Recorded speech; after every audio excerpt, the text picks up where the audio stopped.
آج کل لوگوں کے اندر بہت سے اختلافات ہیں اور ان کے کئی اسباب ہیں۔ ان اسباب میں سے ایک سبب جو جان کائنات، تاجدار ختم نبوت صلی اللہ علیہ وآلہ وسلم نے ارشاد فرمایا،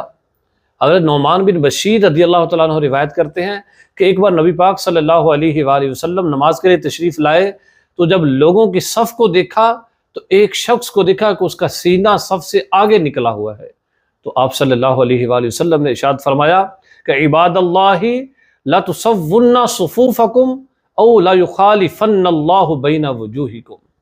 یا تو تم اپنی صفوں کو درست کرو گے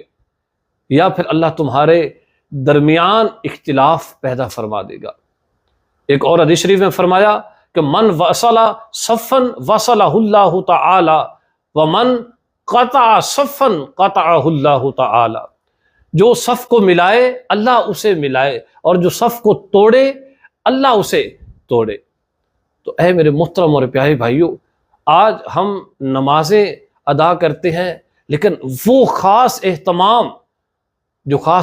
صحابہ کرام علیہم رضوان کو پیارے آقا علیہ الصلوۃ والسلام ارشاد فرمایا کرتے، صفوں کو درست کرنے کا، خلا مکمل کرنے کا، کندھے کے ساتھ کندھا ملانے کا، آج اس طرح کا اہتمام موجود نہیں ہے۔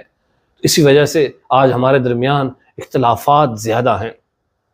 یہ تو وہ بات ہے کہ جو شخص مسجد میں آیا اور اس نے صف مکمل نہ کی یا وہ صف سے تھوڑا آگے پیچھے ہوا،